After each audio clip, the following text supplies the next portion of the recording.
Surrounded by family, Zaid Bakali looks at his favourite memories of his mum. At just 18 years old, he's lost the person he loved the most. Her laugh still rings in my head. Her smile, just the small things. There's millions and millions of memories in my head that are just flowing constantly. And ones that I planned with her in the future that I just simply won't experience. Yasmin Chkaifi was stabbed to death last week by her ex-partner Leon McCaskie, just 150 yards from the family home. He was killed when the driver of this car tried to stop the attack. But Yasmin had endured years of abuse during the relationship. I'd say throughout that entire relationship, it was like hell on earth. You know, I would always be coming home from school in my GCSE times, 15, 16, thinking in my head, how am I gonna protect my mother tonight if something goes wrong, if he loses control. A restraining order had been in place and an alarm fitted in the house by the Met Police. 3 weeks before the incident, an arrest warrant was issued for McCaskie after breaching the order and missing his court appearance.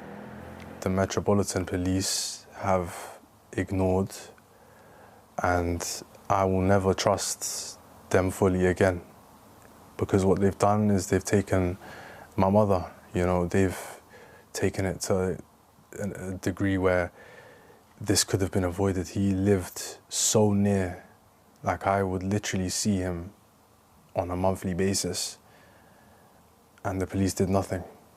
The driver of the car, a 26-year-old only known as Ibrahim, was initially arrested on suspicion of murder, but police have dropped the case.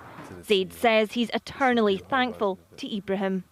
This was bravery, he tried to save my mother's life, and I think he was the only part of justice in this entire situation. The Metropolitan Police have referred the case to the independent watchdog, but Zaid just wants to know how a man with such a known history of violence was able to kill his mum in the street outside their house. I mean, Louise, this poses some serious questions for the Metropolitan Police, doesn't it? There is. This case was known to them. There was that restraining order in place, an alarm fitted in the family home, and of course that arrest warrant issued for McCaskie in the weeks prior after he failed to appear in court. So questions as to how he was able to come so close to Yasmin. There's also wider questions as to if the police take domestic abuse seriously enough. The Met Police in particular have faced accusations of misogyny recently amongst their officers.